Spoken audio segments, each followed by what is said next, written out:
Na Vidikovcu etno kuće Stanojević u selu Puganovo susreli smo Loaru Blažević, učesnicu 20. jubilarne međunarodne likovne kolonije Poganovski manastir. Rođena u Splitu, živi i stvara u Zagrebu. Slikarka, pedagog i kreativna umetnica koja se posljednjih godina vraća prirodi i vanvremenskoj duhovnosti. Druželjubiva i komunikativna ova Splićanka rado je prihvatila da razgovara sa nama o dolasku u Srbiju, svom stvaralačkom radu i planovima.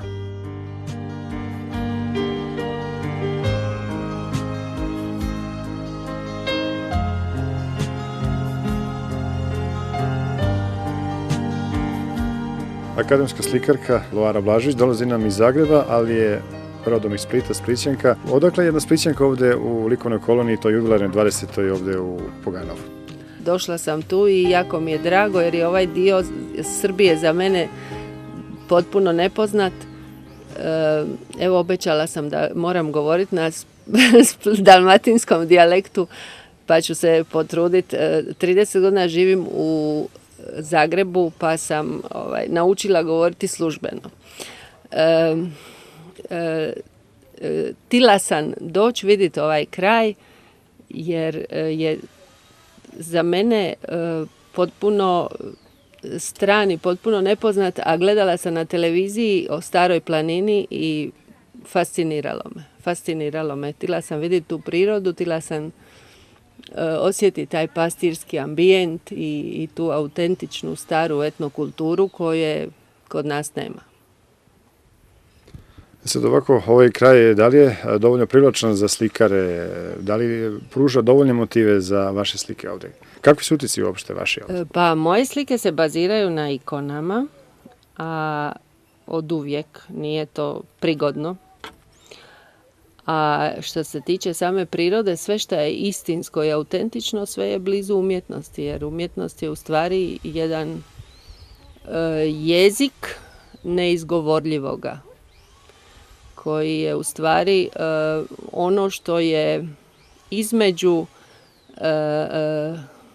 spoznaje i osjećaja, znači između emocije i između razuma.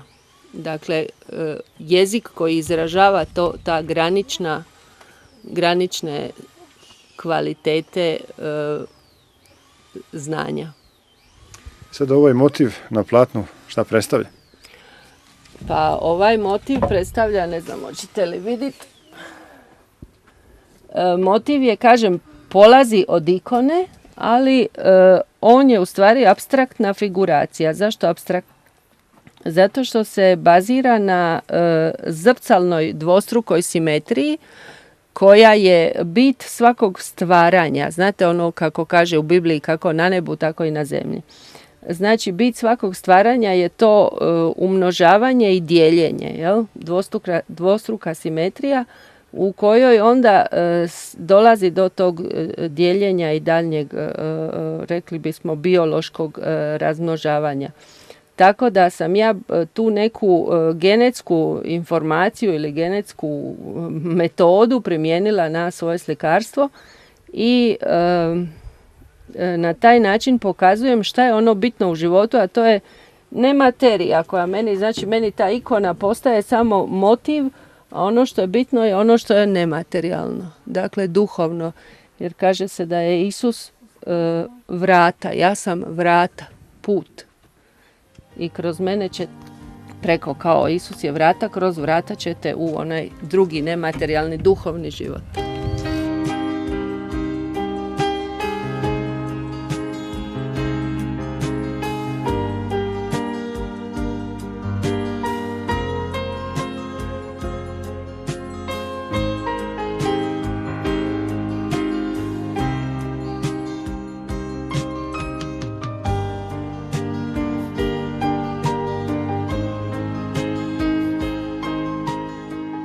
Kako izgleda život u ovoj koloniji iz različitih gradova, različitih država? Puno lipo. Upoznala sam puno Bugara, pomalo sam počela razumjeti bugarski. Vrlo mi je interesantno kulturološki. O ovom kraju nisam pojma imala ništa. Upoznala sam drage ljude i naučila puno o povijesti, o etnosu pa i prirodi i stvarno ovo mi je bogato iskustvo jedno. Vi se inače bavite pedagoškim radom, je li tako? Da, dugo godina, imam i nekakve nagrade, u Poljskoj sam dobila nagradu kao mentor. U Sanremu smo bili prvi nagrada iz kreativnosti za dječji musical sa Ivicom Krajačem. I tako imam dosta pedagoških nagrada. Iza mene je radi na fakultetima i u srednjoj školi i tako. A sad nekako osjećam sve više da imam potrebu vratiti se prirodi i mislim da ću to uskoro realizirati i da krećem u poljoprivrednike. Odakle to šta planirate? Zasićenje kulturom, zasićenje, pa čak bi rekla i umjetnošću, jer je umjetnost jako ispolitizirana. Mislim, ne odnosi se to na Hrvatsku, nikakva lokalna priča, nego općenito. Ali mislim da je sve danas što god se je medijski eksponirano, da je sve ispolitizirano i čovjek osjeća potrebu očistiti se. A to može samo u prirodi. Biti čovjek.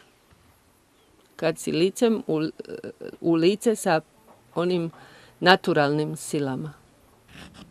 Konkretno, šta vi planirate? Čuo sam da planirate jednu farmu, tako da kupite? Da, kupila sam već farmu, sad moram odraditi taj kredit i sad su u planu kako tu farmu organizirati, da funkcionira i da radi i da se ja što više izmaknem iz kulture i vratim prirodi, što bi rekao Claude Lévi-Strauss. I sa kakvim utiscima odlazite odavde iz ove 20. jubilarne kolonije? Odlazim obogaćena. Drago mi je da sam upoznala, malo sam imala prijatelja Bugara, malo sam znala o Bugarima, sad sam proširila znanja, dojmove, zaokružila sliku o ovom dijelu graničnom i odlazim obogaćena. Hvala. Hvala vam na razgovoru i želim da vam se vaši planovi ostvare.